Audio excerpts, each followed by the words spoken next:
ये ज्ञान गंगा किताब है दोस्तों। ये वही ज्ञान गंगा किताब है जिसने इस दुनिया में नकली धर्म गुरुओं की जड़ें हिला दी है।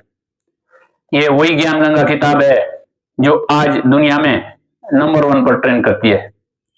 ये वही ज्ञान गंगा किताब है जिसने इस दुनिया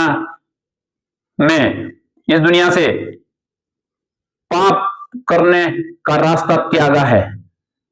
इसकी प्रेरणा से ना जाने करोड़ों इंसानों ने जो पाप का रास्ता त्याग कर धर्म का रास्ता अपनाया है, पुण्य का रास्ता अपनाया है। ये वही ज्ञान गंगा किताब है जिसने भगवान की पहचान कराई है, जिसने भक्ति विधि बताई है, जिसने हमारे वेदों के ज्ञान को बताया, जिसने हमारे गीता के बारे में बताया, जिसने सब ग्रंथों के बारे में जानकारी दी है। और इस किताब को रचने वाले कौन है? महान गुरु हमारे संत रामपाल जी महाराज। इस ज्ञान गंगा किताब का आज इतना विरोध कर रहे हैं नकली, वो खुद भी सामने नहीं आएंगे और कुछ अपने ग्रुप बना के इसका विरोध करवा रहे हैं। कुछ दिन पहले एंकर विजेंद्र सोलंकी जी ने इसका विरोध जताया था अपने स्टूडियो में, और इस किताब को पढ़ा था स्टूडियो में, और उसके बाद क्या हुआ था ये दुनिया ने देखा होगा। लेकिन दोस्तों ये सनातन को जो मानने वाले, सनातन में आस्था रखने वाले, उनको ये समय चुप बैठने का नहीं है, क्योंकि ये धर्म और अधर्म की लड़ाई चल रही है। महाभारत के टाइम में भी यही हुआ था और आज फिर वही है। इन सब नकलियों ने मिलकर हमारे गुरुदेव संत रामपाल जी महाराज को जेल में डाल दिया है।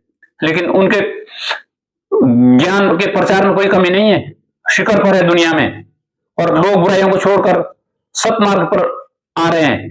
क्योंकि इंसान का जन्म कुछ ही दिनों के लिए हमारे पास है, इसमें हमें भगवान की पहचान करना और भगवान तक पहुंचना और भक्ति विधि अपना के, सही भक्ति विधि अपना के, तो वो सही भक्ति विधि तो हम संत रामपाल जी महाराज दे रहे हैं।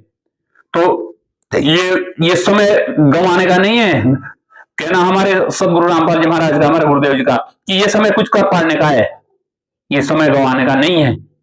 तो जिनके पास ये ज्ञान गंगा किताब नहीं है, अपने मंगा लें ऑर्डर देके और सदभक्ति को अपनाएं। हमारे गुरु संत रामपाल जी महाराज को पहचाने कि वो कौन है, जो आज तक हमारे शास्त्रों का, भगवान के बारे में कोई जानकारी सत्युग से लेकर अभी तक कोई जानकारी नहीं दिया है।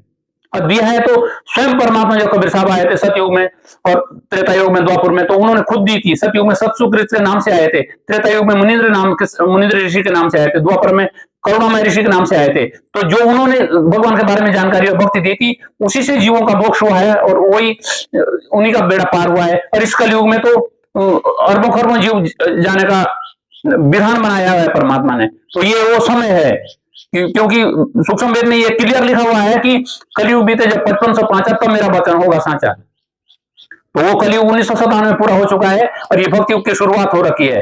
ये समय जो है गंवाने का नहीं है। ये अपने शास्त्रों को उठाएं और इन जो नकली धर्म गुरु ने अपनी दुकानें खोलकर बैठे हैं, जो ना जाने कहां से अपने मंत्र घर से दे रहे हैं, ये इनको मंत्र कोई शास्त्रों से कोई प्रमाण नहीं, कोई ना गीता से, ना कोई वेदों से, कोई किसी धर्म ग्रंथ से कोई प्रमाण नहीं है। और जो प्रमाणित ज्ञान दे रहे हैं उनका विरोध कर रहे हैं। तो ये खड़ा होने का समय है दोस्तों। अगर इस सनातन धर्म को जिंदा रखना चाहते, पुनर्स्थापना करनी चाहते हैं, तो ये सनातन धर्म की पुनर्स्थापना का समय है, ये घर में बैठने का नहीं है। ये मनमाने आचरण को छोड़कर सद्भक्ति पर लगने का समय है। जिनका समय इस कलयुग के इस पहर में, वो दुर्लभ प्राणी है, वो दुर्लभ इंसान है, वो जन्म दुर्लभ है। ऐसे तो इंसान का जन्म दुर्लभ है, लेकिन इस समय जिनका जन्म है, क्योंकि सब गुरु समय इस धरती पर मौजूद है संत रामपाल जी महाराज के रूप में, तो अपना कल्याण कराएं इस समय और अपने धर्म को पहचाने और अपने इस मनुष्य जीवन को पहचाने। तो ये समय है। ये एक छोटी सी किताब है ज्ञान गंगा, इससे प्राप्त कर सकते हैं आप, या साधना चैनल पर आता 7:30 बजे सदगुरुदेव जी का सत्संग, उसको सुने। नहीं तो किसी भी माध्यम से इस ज्ञान से वंचित ना रहे, क्योंकि ये जन्म दोबारा नहीं मिलने वाला। फिर तो 84 लाख योनियों में धक्के खाने का है, ये कर पाने का है, ये भक्ति मार्ग में लगने का समय है इस समय।